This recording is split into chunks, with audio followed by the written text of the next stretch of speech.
Tinulungan na kita. Hindi ko kailangan ng tulong mo. Hindi ko mo pinagtakpan mo ako kanina, okay na tayo.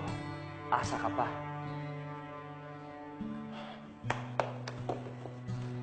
Sabi nang hindi ko kailangan ng tulong mo!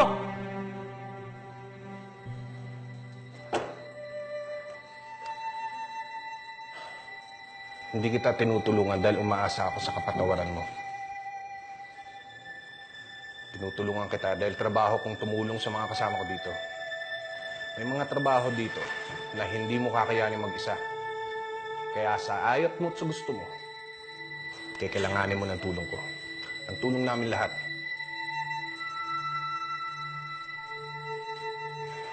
Sampung taon na akong muhay mag-isa. Dahil sa kagagawan mo. Hindi ako humingi ng tulong kahit kanino. Hindi ko kailangan ng tulong ng kahit sino.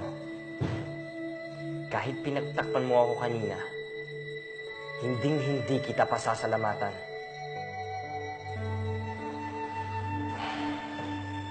Takbo. Naiintindihan kong galit mo sa akin. Pero ako pa rin ang senyor mo dito. Kaya karapatan ko, pakialaman ka. Ngayon, pagtapos mong iligpit to, pilian mo. Yung mga hindi na pwedeng pakinabangan, itapon mo. Yung pwede pa, ibilad mo sa araw.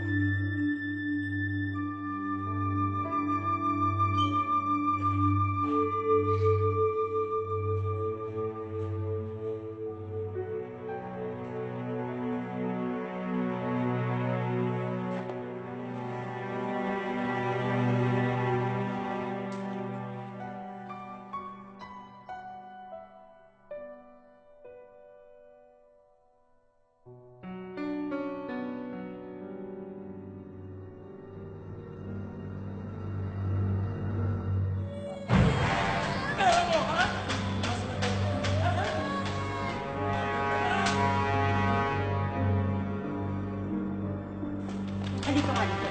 Aray, Mommy! How dare you? Pinagkatiwalaan kita na mag-tutor sa anak ko, pero ano tong ginawa mo? Kikidnapin mo pa siya. Pinoprotektahan ko lang po si Daphne. I'm sorry, pero child abuse ang ginagawa niya sa kanya. Bakit may mga taong nagagawa nilang malikot ng sarili nilang anak? Bakit?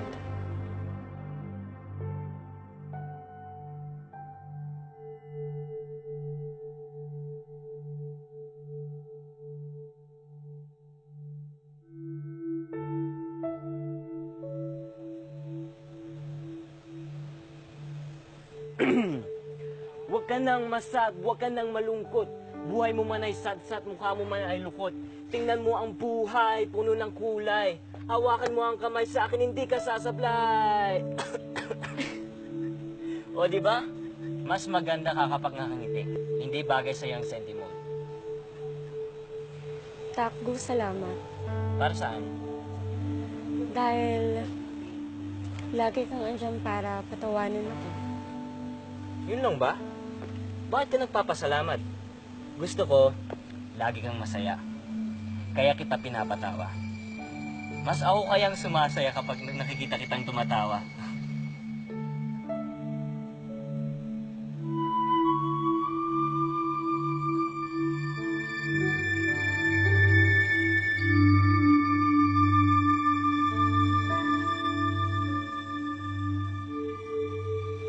Miss?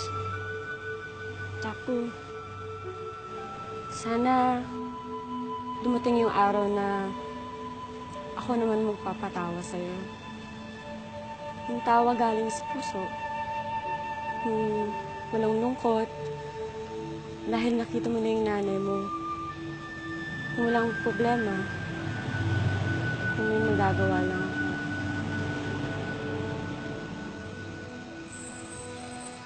Ano malungkot ha? Iyak ka na naman.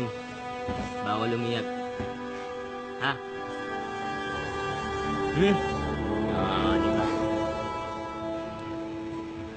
Mga boss, may kailangan kayo? Bibili kayo ng tinapay. Pasensya na po. Sarado po kami ngayon. Hindi ikaw ang kailangan namin kung kasama mo.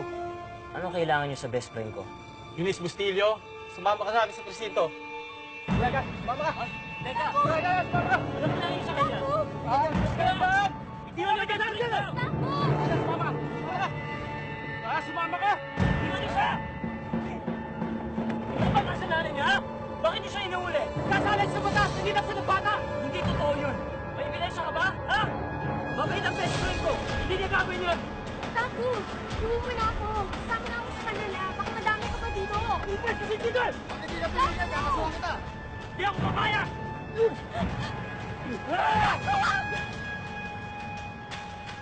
Huwag kang gumawa ng isang bagay na pagsisisihan mo! Gagamitin mo lang yung kamao mo kapag wala ka ng pagtitilian.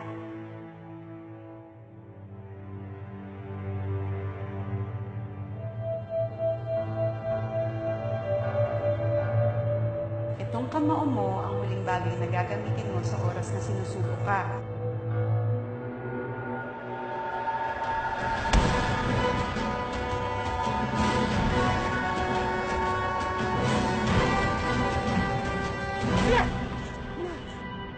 Sige, pumasok na! Sige!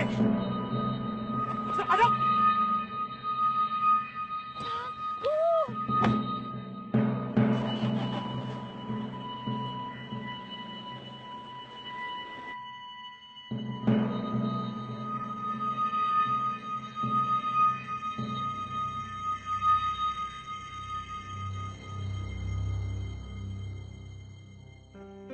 Pakawalan niyo ako dito! Asan yung dinala yung best friend ko, ha? Palapasin niyo ako sabi! Hoy, hoy, hoy! Kanina pa nakukulit yung tenga ko sa'yo! Pag hindi ka tumahimik, hindi mo na makita best friend mo! Itas ng ulo mo!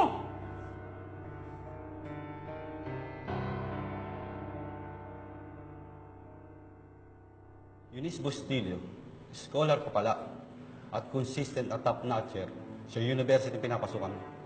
Pero bakit kinidnap mo yung estudyante mo? Wala akong kinidnap na bata.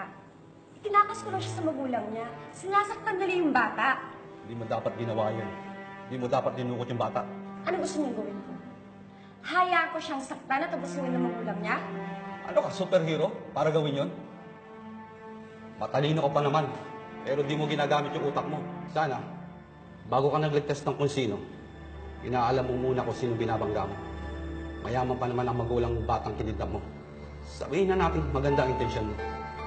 Pero sa mundong ito, hindi sapat ang magandang intensyon.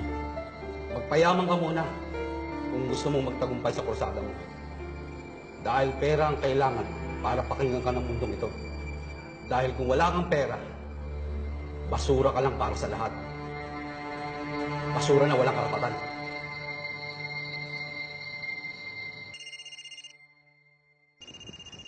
Nakalimutan ni Mr. President yung telepono niya. Sagutin mo. Ano yan? Ay, nakalimutan po ni Mr. President yung telepono niya. Hindi po namin pinakailaman na yun. Sige, bumalik na kayo sa trabaho niyo. Opo.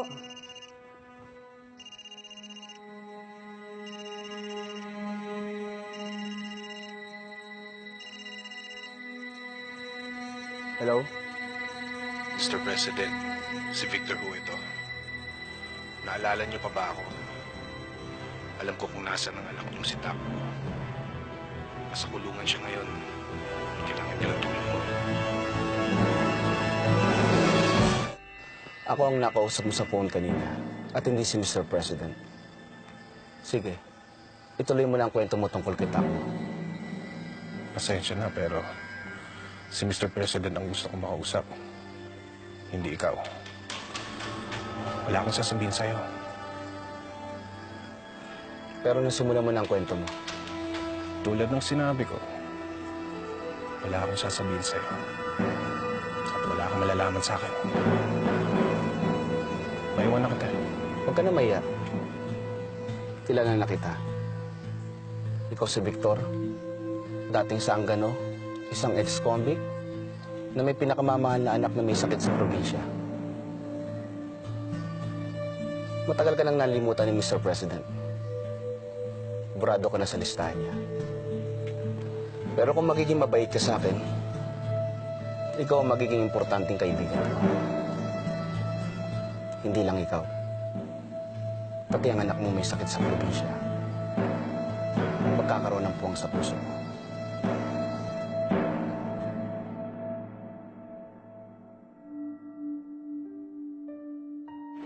Ano yan? Kayo po pala, Master. Ano yan? Yan po yung mga nasayang na masa kaninang umaga. Tinabi ko po para pagpraktisan na hindi masayang. Umpisahan mo na. Po? Hindi ba sinabi mo pagpapraktisan mo? O di umpisahan mo na, manunod ako. Sige po, Master.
Tama na. Mahusay ang kilos ng mga kamay mo. Mahusay ka rin gumawa ng mga masa, walang duda yun.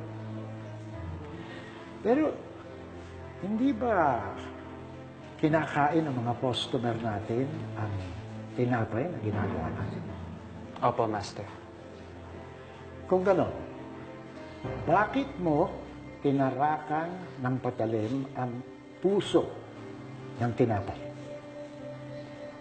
Ano pong ibig niyo sabihin, Master? Hindi mo alam?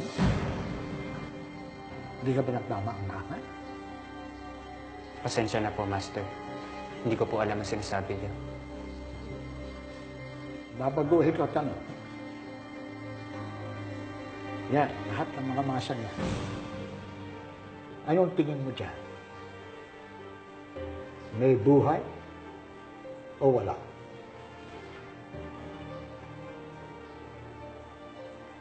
Tinatanong kita. Sumagot ka! Para sa ordinaryong tao, lahat ng mga masang yan ay tubig lang at harina. Pero para sa atin, kayong mga panadero, lahat ng masang ito sa harap mo ay may buhay! Bakit mo sila nilakastangan kagabi?